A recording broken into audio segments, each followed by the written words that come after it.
No नमस्कार, जय महाराष्ट्र. आज भोरमधली घटना काल रात्री उशिरासमोर निदर्शनास आलेली आहे. एका चिमुकलीवरती बलात्कार करून तिची ठेचून हत्या करण्यात आलेली आहे. वारंवार अशा घटना महाराष्ट्रामध्ये आपल्याला घडताना दिसत आहेत. या घटनेमध्ये दुर्दैवाने त्या मुलीचा त्याच्यात मृत्यू झालेला आहे आणि आरोपी जो आहे त्या आरोपीला अटक केलेली आहे असं मला पुणे ग्रामीण पोलीस अधीक्षक संदीप गिल यांनी सांगितलेलं आहे.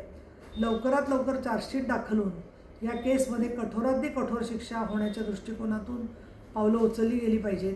त्याचबरोबर दोषसिद्धीचं प्रमाण म्हणजे कन्व्हिक्शन रेट जो आहे तो सुद्धा वाढला पाहिजे आणि या दृष्टिकोनातून कायद्याच्या बरोबरच गाव पातळीवरती लोकांच्या सहभागातून महिला दक्षता कमिट्या, जनतेच्या स्त्री पुरुष दोघांच्या सहभागातून महिला सुरक्षा समित्या गाव पातळीवरती या होऊन त्याच्यामध्ये एक एक बीट मार्शल असला पाहिजे, जेणेकरून लोकांनी काही जरी दिसलं तरी त्याची माहिती कळवली जाईल.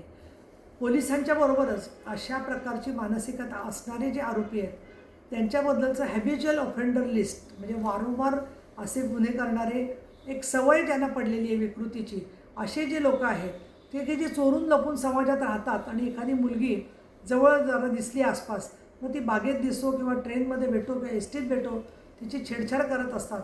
या लोकांना CCTV कॅमेरामध्ये जे तेव्हा पकडलं जाईल आणि त्यांना आधीच प्रतिबंधात्मक कारवाई झाली तर बऱ्याचशा गोष्टींच्यामध्ये मार्ग निघेल. म्हणून महाराष्ट्रामध्ये आम्ही एक उपसभापती कार्यालयातून विधान परिषदेचे आमदार म्हणून, शिवसेनेचे नेता म्हणून सेफ्टी ऑडिट असा आम्ही एक कार्यक्रम हाती घेतलेला आहे आणि त्याच्यामध्ये सर्व STमध्ये, बसेसमध्ये, महाराष्ट्रातल्या सर्व बससेवांच्यामध्ये CCTV असावेत या दृष्टिकोनातून मी पाठपुरावा करते. आमचे नेते आणि नगरविकास उपमुख्यमंत्री, नगरविकासचे मंत्री एकनाथ शिंदे यांना पण मी या संदर्भात निवेदन दिलेलं आहे की अशा प्रकारे सर्व ट्रान्सपोर्टमध्ये सुरक्षा व्यवस्था असावी. तसंच रेल्वे स्टेशन्स, प्रवासाचे जे जे थांबे आहेत त्या ठिकाणीसुद्धा महिलांच्या सुरक्षिततेसाठी सरकारची नजर महिलांच्या बाजूने असलेली याची देखरेख असली पाहिजे. आणि या घटनेमध्ये लोकांनी जे आंदोलन चालवलेलं आहे त्यांच्या भावना योग्य आहेत. पीडित परिवाराच्या पाठीमागे आपण सगळेजण आहोत, पण कुठेही कायदा न घेता हातामध्ये शांततामय मार्गाने हे आंदोलन चालावं असं माझं सगळ्यांना आव्हान आहे.